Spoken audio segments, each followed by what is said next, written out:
Welcome to PrepsNet Coach Speak with Fultondale High School head football coach Jake Hogan, powered by the Fultondale Wildcats shop.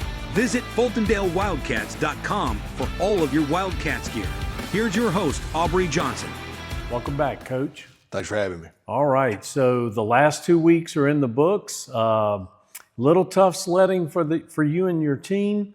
Back on August 29th, you played center point and had some good offensive effort, but unfortunately came away with a loss, 46-27. Tell us about that night. Well, yeah, I mean, I felt like our offense rebounded from the Fairview game pretty well in that one. Just mistakes, you know, we ended up botching a couple of punts and gave them a short field a few times, put our defense in a tough situation. But overall that week I was pleased with our effort. I thought we made some improvement. Just needing to clean things up, and then you know overall I thought the kids played hard. You know, it was crosstown rivalry. It got a little chippy in places, but I think the officials kept it under control for the most part. Okay, good deal. So tell us who played well in that game. Well, you know, Ross Christie played really well. I felt like George Lewis, our running back, played well. Had a couple of offensive linemen really shine. You know, Cade Gallegos and Brian Brockman did a good job.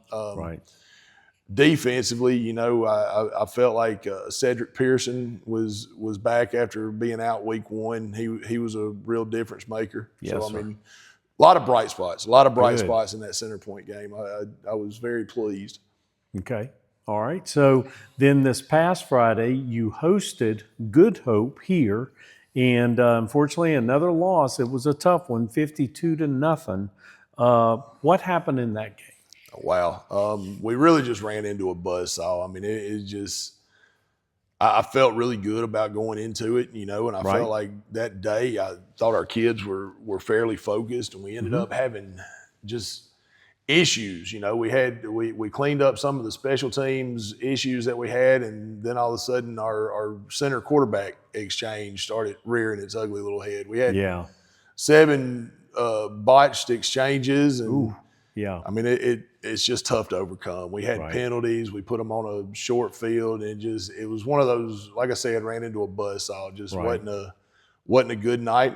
You know, my message to the kids, guys, we'll get in the win column when we deserve to get in the win column. Sure. You know, and the fact is like you can't play good teams and make foolish mistakes. And you know, I think that the kids know that. Like after a loss like that, you don't need to tell them. You know, like everybody's aware of it. And you know, my message right after the game is, you know, guys, y'all need to let this one sting for a minute. And we've got to recoup and see what we can put together and understand there's still a lot of football left to play. So. Sure. But 3 weeks in, 3 losses, how do you keep those players' spirits up? What do you say? What do you do? Well, I think one of the biggest things that you have to do as a coaching staff is make sure that you stay consistent on message. You know, I mean, obviously we talk from this summer on about the youth of our team and everything, and that's what we've told them is, you know, at this point you're vets, you know, and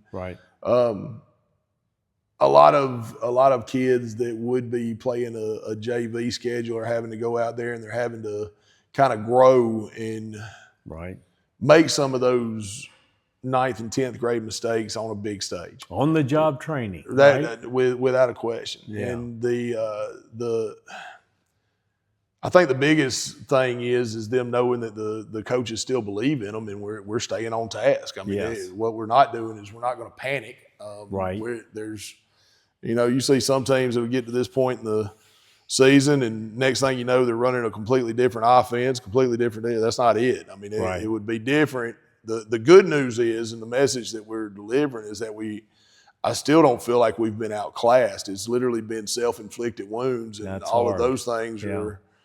That's the message is the little things matter. Focus on the little things and don't let the stage be bigger than it needs to be. At the end of the day, you're playing football. Sure. So the last 2 weeks, tell us, are there any significant injuries to deal with? We haven't. I mean, we've had some bumps and bruises, but nothing severe. You know, Josh McWhirter, one of our running backs, he's still nursing a high ankle sprain. He got some playing time in the center point game, and then came in Monday and it was swollen up, and he ended up sitting out against Good Hope. So we're hoping that he's back this week or next. But that's really the only one that's missing PT. Right. Okay, good. So this Friday, you travel to Fayette County. Now, the Tigers have scored in the last 2 weeks 49 points and 56 points, respectively. And how do you plan to take on this offensive challenge? We're going to have to play sound. I think that they do a really good job of staying balanced. They're running the ball well and they're throwing it effectively. So it's going to be a matter of everyone, doing their job, making sure that we're aligned correctly, making sure that we're disciplined with our eyes, and tackling well. I mean, at the end of the day, again, the little things that we talk about every day. I mean, the message hadn't changed. It's just a matter of going out there and executing. Let's put it all together. Right. It's another region game, and then following that, the next Friday is another region game against Dora. They have also started 0-3 like yourselves, and you'll be playing at home, though, which is an advantage. What do you expect to see from the Bulldogs? Well, they run a very run-heavy offense, and I think that it's another one where you got to make sure that you align correctly, not give up anything cheap, and then make sure that we're identifying our keys, reacting off of our keys, and playing downhill.